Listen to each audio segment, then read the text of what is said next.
धनंजय देशमुख आणि कुटुंबीय नारायणगडावर नारायण महाराजांच्या समाधीचं घेतलं दर्शन। परिवहन मंत्री प्रताप सरनाईक यांची कर्नाटक राज्य परिवहन सेवेला भेट। कर्नाटक राज्य परिवहन सेवेची लांब पल्ल्याची प्रतिष्ठित सेवा, आदरातिथ्य व्यवस्थापनाचा उत्कृष्ट नमुना, अशाच प्रकारचा प्रयोग महाराष्ट्रात देखील करणं शक्य, सरनाईक यांचं वक्तव्य। आरोग्यमंत्री प्रकाश आंबेडकर उद्या मुख्यमंत्री देवेंद्र फडणवीस यांची भेट घेणार। जेबीएसच्या पार्श्वभूमीवर घेणार भेट। पाणी दूषित करणाऱ्या घटकांवर कारवाई करण्याच्या आरोग्यमंत्र्यांनी दिल्या सूचना। धाराशिवच्या पळसपमध्ये 10वं मराठवाडा ग्रामीण साहित्य संमेलन, सहकार मंत्री बाबासाहेब पाटील यांच्या हस्ते उद्घाटन, तर ज्येष्ठ साहित्यिक आसाराम लोमटे संमेलनाचे अध्यक्ष। नांदेडच्या देगलूरमधील समृद्धी कॉलेजच्या संस्थाचालकावर गुन्हा दाखल। बोगस नर्सिंग कॉलेजनं जवळपास 400 विद्यार्थ्यांची केली फसवणूक। 5 वर्षांमध्ये एकही विद्यार्थी पास नाही। विटा कराड रस्त्यावर पिसाळलेल्या कुत्र्यांची दहशत। पिसाळलेल्या कुत्र्यांकडून 40हून अधिक जणांवर हल्ले। विटा हायस्कूल, विवेकानंद नगर, शाहूनगर परिसरात कुत्र्यांची दहशत।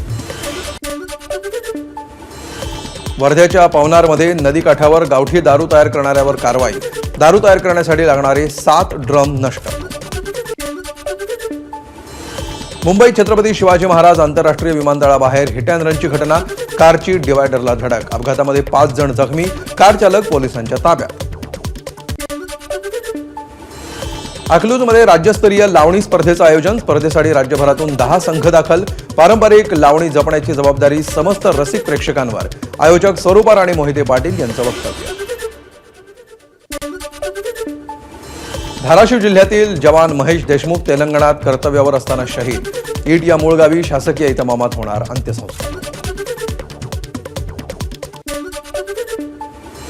अहिल्यानगरमध्ये महाराष्ट्र केसरी कुस्ती स्पर्धेची अंतिम लढत। कोण होणार महाराष्ट्र केसरी याकडे संपूर्ण राज्याचं लक्ष। सोयाबीन खरेदीला 6 दिवसांची मुदतवाढ। आतापर्यंत उद्दिष्टाच्या 5 लाख टन खरेदी कमीच।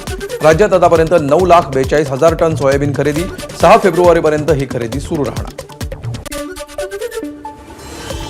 धाराशिवमध्ये आधार अपडेट केवायसीमुळे शेतकऱ्यांचे 14 कोटी पडून।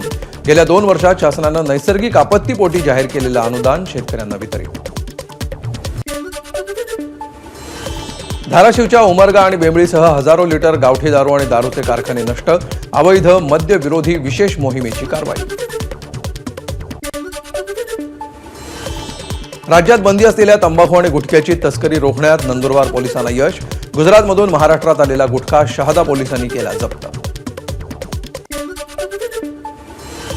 दौंडमध्ये अल्पवयीन मुलीवर चुलत भावाकडूनच अत्याचार करणाऱ्या एका आरोपीचा दौंडमध्ये फोटो स्टुडिओ असल्याची माहिती। दोघांना पोलिसांकडून अटक। पिंपरीच्या निगडीमध्ये मानवी वस्तीत फिरणाऱ्या 2 पैकी 1 बिबट्या अखेर जेरबंद। वन विभागानं सापळा रचत केलं बिबट्याला जेरबंद।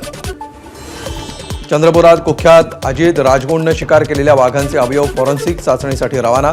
वाघांच्या शिकारी प्रकरणामध्ये सरकारकडून SIT स्थापन।